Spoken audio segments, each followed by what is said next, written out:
The security footage showed everything. At 3:47 a.m., someone entered the bridal suite with scissors in hand.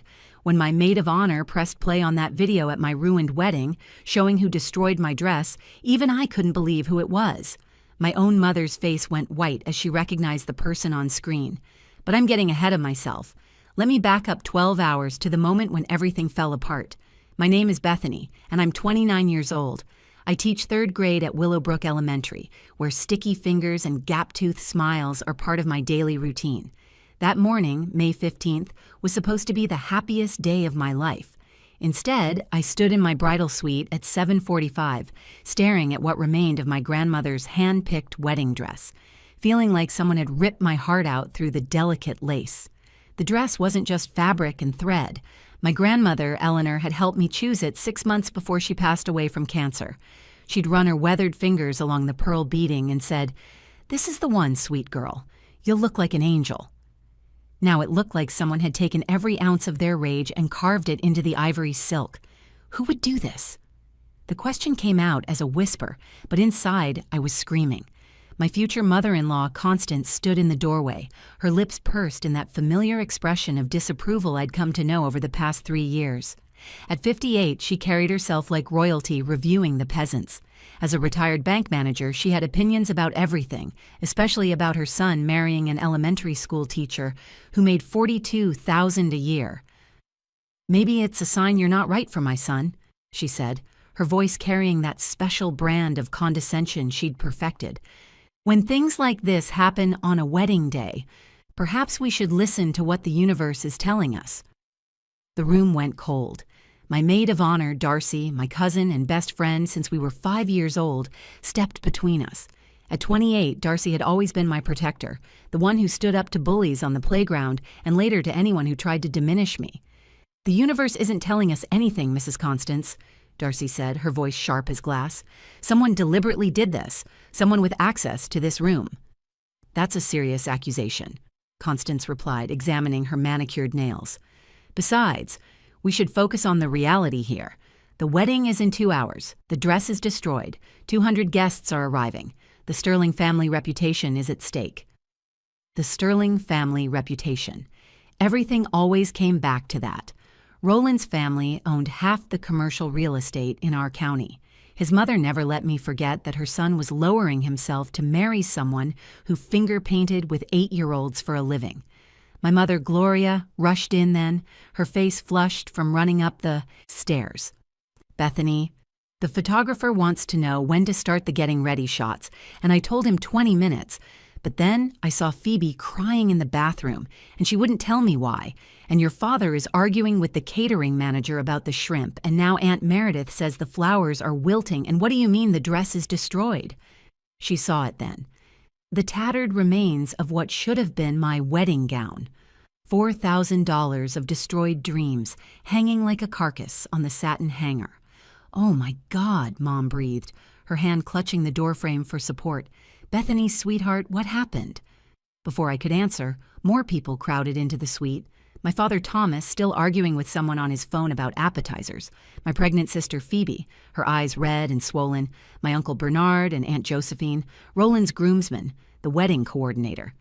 Word spread through the venue like wildfire, and suddenly everyone had an opinion about what should happen next. "Call the police," my father demanded, ending his call abruptly. "This is vandalism, destruction of property." "We can't have police at the wedding," Constance said, horrified. "Think of the scandal."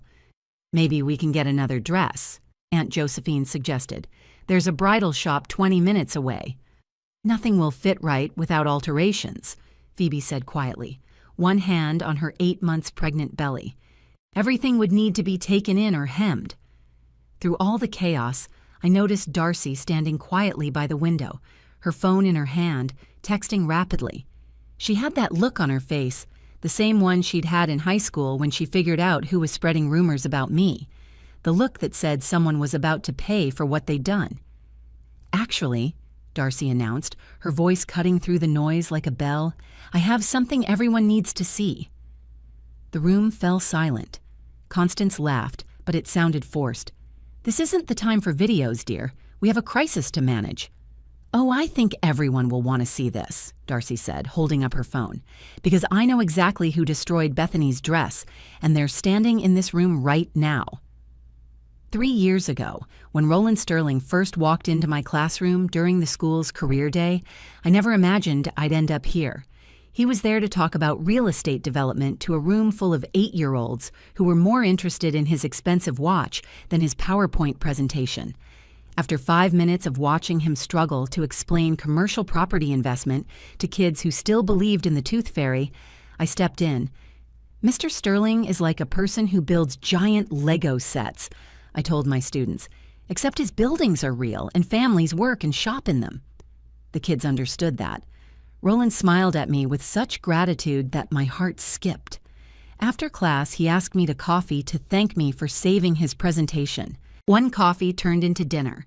Dinner turned into a relationship, and now here we were, supposed to be getting married in 2 hours. The Riverside Manor had been my dream venue since I was 16. Overlooking the Potomac River, with its grand ballroom and crystal chandeliers, it was the kind of place where fairy tales came true. My parents, Thomas and Gloria, had saved for 2 years to give me this wedding. Dad worked overtime at his accounting firm, and Mom took on extra shifts at the hospital where she worked as a nurse administrator. $30,000. That number still made me dizzy. "You only get married once, sweetheart," Dad had said when I protested the cost. "Your mother and I want to give you the wedding you deserve." The morning had started perfectly. I woke up at 5 a.m. in the hotel suite, too excited to sleep any longer. My sister Phoebe was already awake, sitting by the window with her hand on her swollen belly. 8 months pregnant and recently divorced, she'd been living with our parents since her husband Craig walked out 6 weeks ago, claiming he wasn't ready to be a father. "Couldn't sleep either?" I asked, sitting beside her. She gave me a weak smile. "The baby's doing gymnastics. Plus, big day and all." "How are you holding up, really?" Phoebe shrugged. "I'm fine. Today's about you, not my drama." Looking back now, I should have paid more attention to the edge in her voice, the way she wouldn't meet my eyes, but I was too wrapped up in my own joy to notice my sister drowning right beside me. By 6 a.m., the bridal suite was buzzing with activity. My cousin Darcy arrived with coffee and bagels for everyone, her auburn hair already styled in perfect waves. She'd driven up from Richmond the night before, her car loaded with emergency supplies, safety pins, stain remover, extra makeup, antacids, and even a phone charger. Darcy didn't just prepare for disasters, she anticipated them. "Your future mother-in-law is already here," she warned me, spreading cream cheese on a bagel. I saw her in the lobby terrorizing the catering staff about the wine selection. I groaned. Constance Sterling had been a thorn in my side since day one. Our first meeting had been at an upscale restaurant where she spent the entire dinner listing Roland's ex-girlfriends and their impressive careers. Victoria was a corporate lawyer, Jennifer was a cardiac surgeon, and that lovely girl from the club, what was her name? Oh yes, Anastasia. Her father owns half of Georgetown. The message was clear. I wasn't good enough. A public school teacher from a middle-class family didn't belong in the Sterling dynasty. But Roland had chosen me anyway, and he'd stood up to his mother repeatedly over the past 3 years. Mom arrived at 6:30 with Aunt Meredith and Aunt Josephine, arms full of garment bags and makeup cases. "The flowers are gorgeous, Bethany," Mom gushed. "The peonies and roses look like something out of a magazine. Your grandmother Eleanor would have loved them." Grandma Eleanor. Even 6 months after her death, mentioning her name made my chest tight. She'd been my biggest cheerleader, the one who told me I was destined for great love. When she helped me pick out my wedding dress last fall, she was already sick but insisted on making the trip to the bridal boutique. "This one," she'd said, when I emerged in the ivory A-line gown with delicate lace sleeves and pearl beading. "This is the dress you'll wear when you marry that boy who looks at you like you hung the moon." The dress had been perfect. The seamstress had tailored it to fit like it was made for me. Last night, I'd hung it carefully in the bridal suite, running my fingers over the lace one more time before going to bed. The destroyed dress hung there like a corpse, and I couldn't stop staring at it. Someone had taken scissors to the bodice with methodical precision, creating long, deliberate gashes through the delicate lace my grandmother had loved. The train was shredded into ribbons. Red wine stained the ivory silk in ugly, spreading blotches that looked like blood. This wasn't accidental damage or a prank gone wrong. This was pure, calculated destruction. "Nobody touch anything," my father Thomas commanded, pulling out his phone.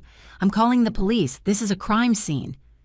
"You will do no such thing," Constance snapped, stepping fully into the room. Her navy dress was immaculate, her pearl necklace perfectly centered. "We have 200 guests arriving, including Senator Walsh and Judge Patterson. The Sterling family will not be associated with a police investigation at what's supposed to be a wedding." "Someone destroyed my daughter's dress." Dad's face was turning red, a vein pulsing at his temple. "That's $4,000 worth of damage, not to mention the sentimental value." "Money can be replaced," Constance said coolly. "Reputation cannot. Besides, we don't even know what really happened here. Perhaps Bethany had second thoughts and did this herself for attention." The room went silent. Even the wedding coordinator stopped typing on her phone. My mother, Gloria, stepped forward, her nurse's training apparently extending to dealing with difficult people. "How dare you suggest my daughter would destroy her own grandmother's dress?" Mom said, her voice low and dangerous. "What kind of person even thinks that way?" "A realistic one," Constance replied. "I've seen brides do stranger things when they realize they're making a mistake." That's when Roland burst through the door, his tuxedo jacket unbuttoned, his hair still damp from the shower. "What's going on? Marcus said there was an emergency with the dress?"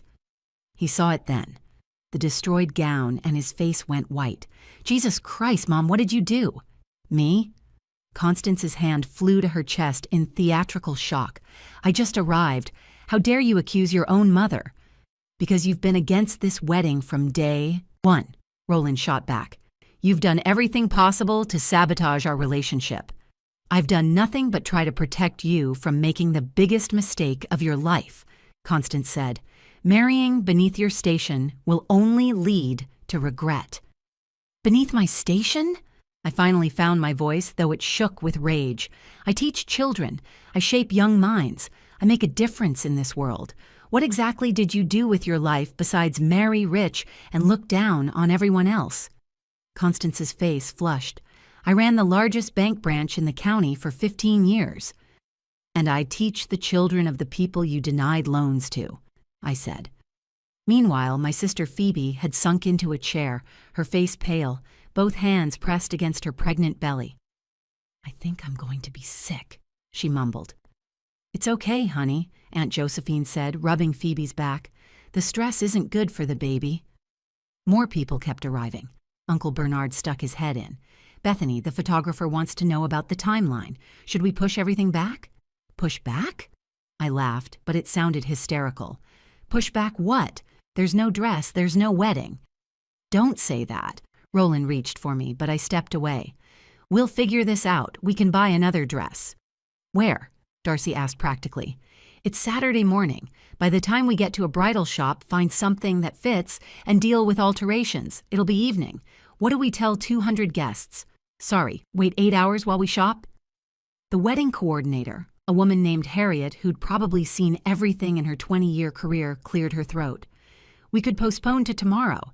The venue is available, though we'd have to pay additional fees." "Absolutely not," Constance declared. "Do you know how this would look? The gossip alone would be unbearable. Half of society is here." "I don't give a damn about society," my father said. Guests were starting to murmur in the hallway. I heard fragments of conversation.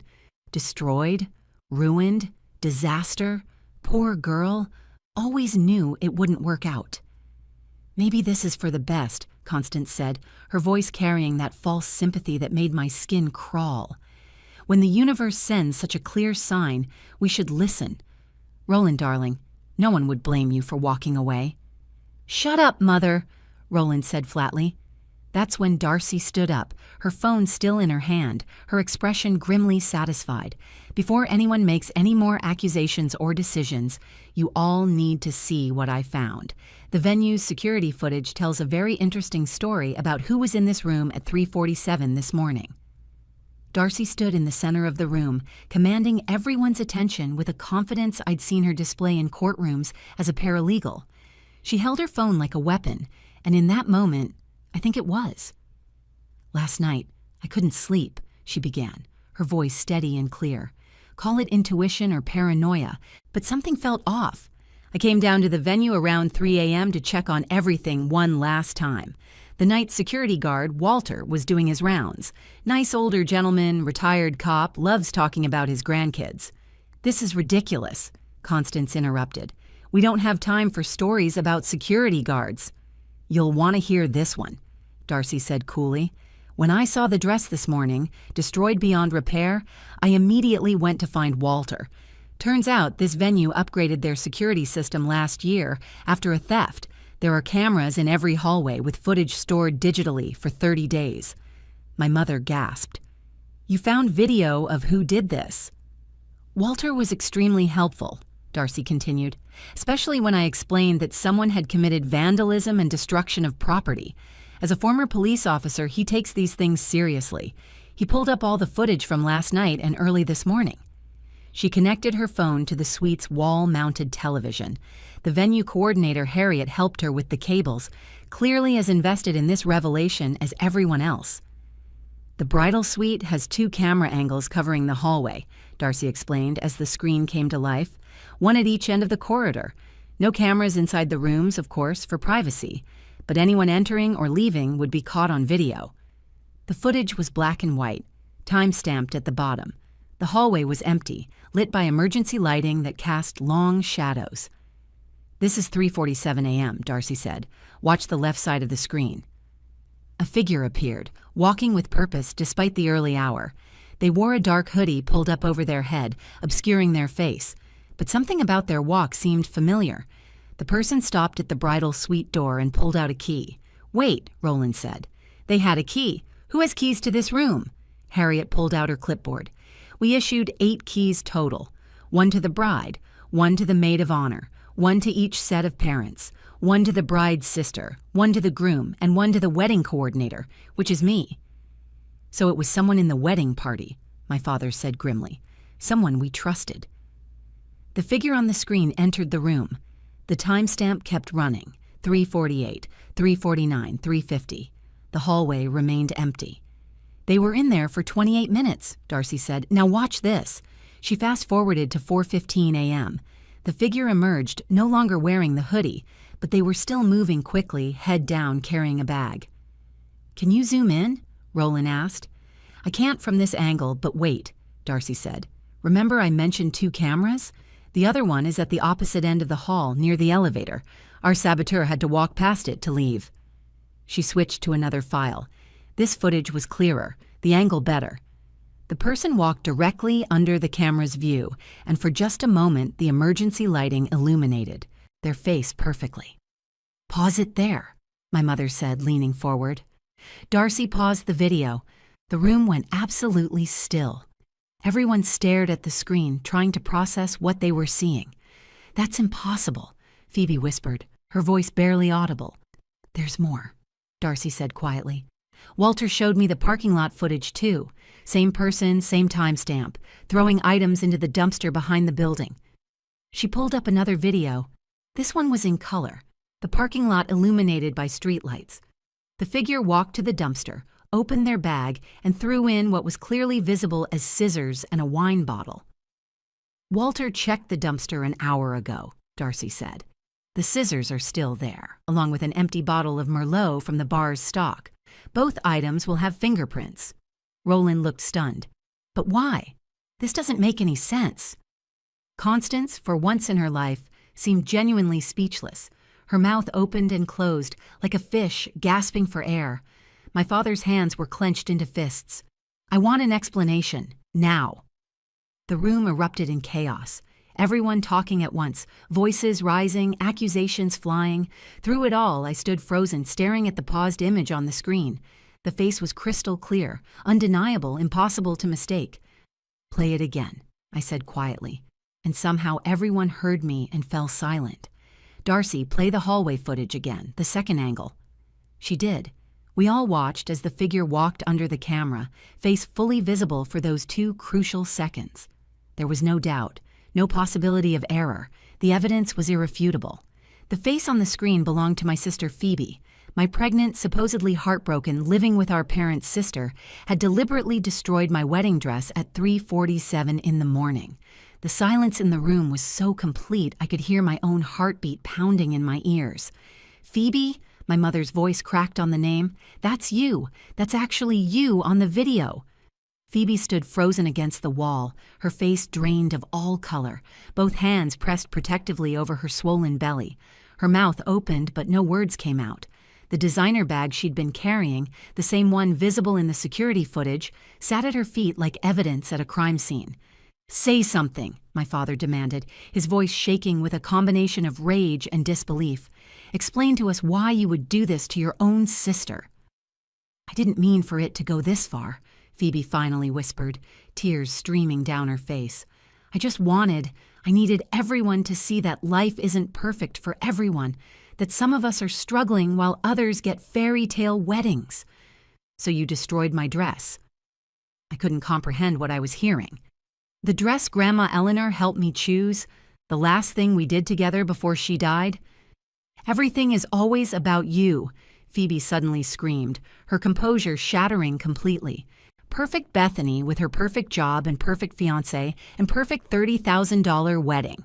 Do you know what Mom and Dad told me when I asked for help with the baby's nursery? When I begged them for just $2,000 to buy a crib and changing table because Craig left me with nothing?" She turned to our parents, her face twisted with pain and anger. "You said you couldn't afford it because you'd spent everything on Bethany's wedding. Everything. Your pregnant daughter, who was abandoned by her husband, needed help, and you chose party favors and flowers over your future grandchild."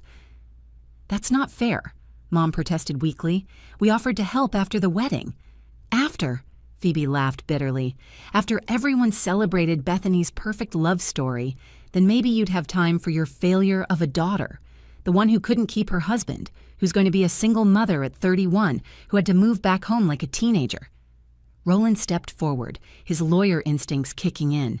"None of that justifies destroying property. You committed a crime, Phoebe. This is felony vandalism." "Oh, please," Phoebe spat. "Your mother has been trying to sabotage this wedding since day one, and nobody called the police on her." "I beg your pardon?" Constance finally found her voice.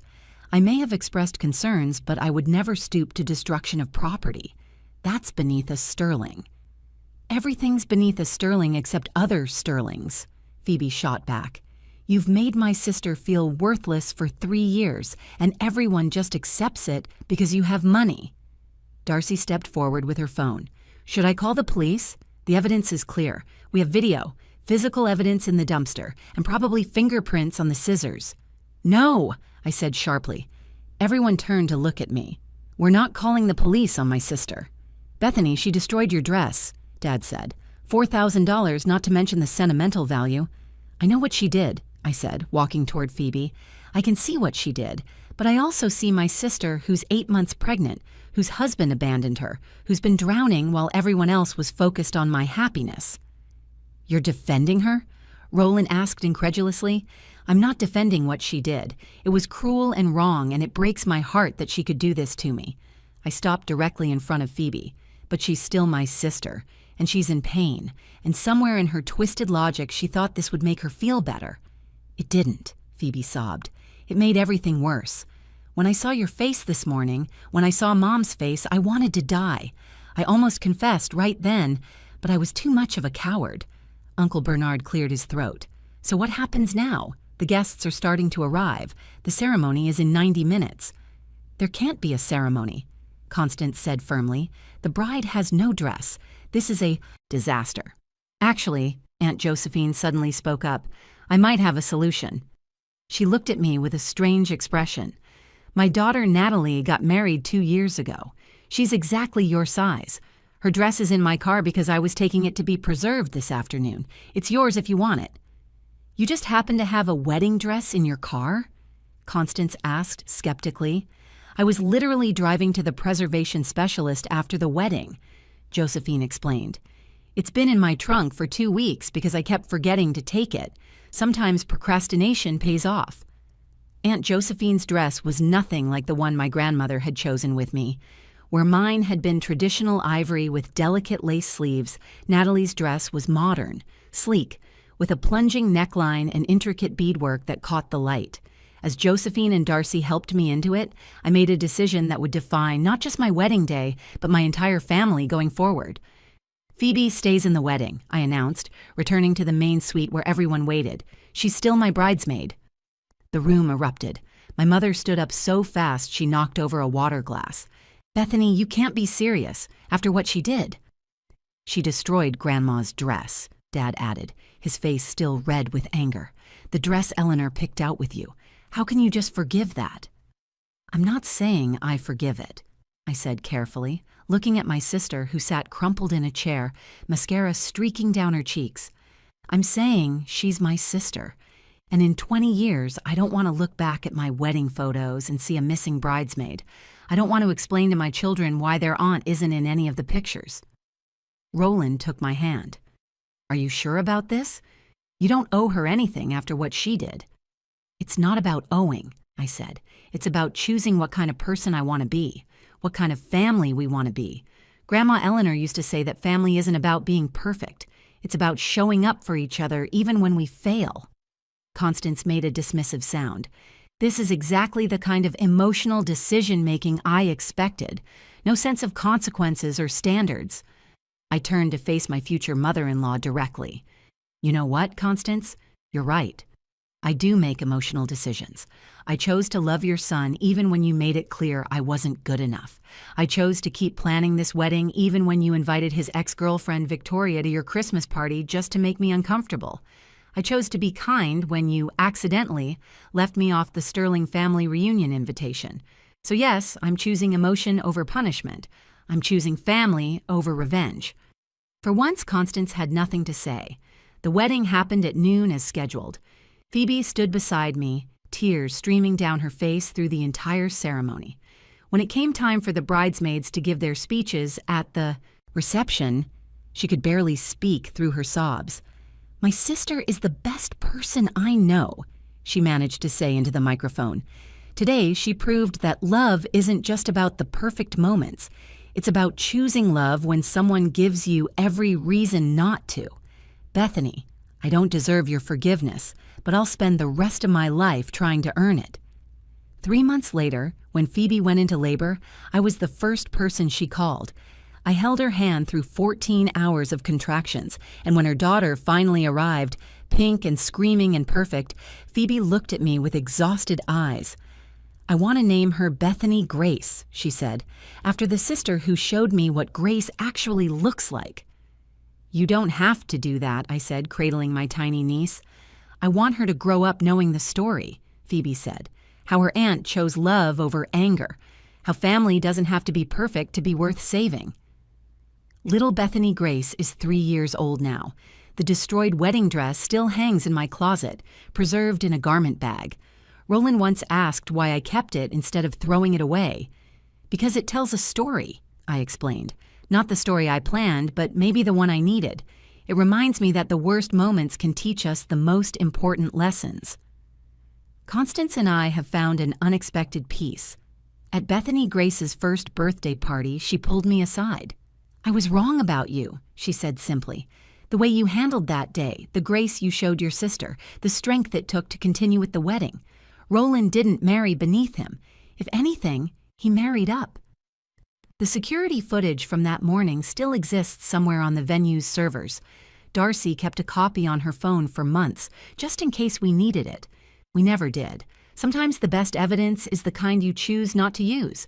My wedding day taught me that family isn't about perfection. It's about choosing each other even when it's hard, especially when it's hard. That's the real promise worth making, the vow that actually matters when everything falls apart. If this story touched your heart or reminded you of the complicated beauty of family relationships, please take a moment to like this video and share it with someone who needs to hear it. Have you ever had to choose between justice and forgiveness? Tell me your story in the comments below. And if you want more real, raw stories about love, family, and the choices that define us, make sure to subscribe to this channel and hit the notification bell. Thank you for being here, for listening, and for being part of this community where every story matters.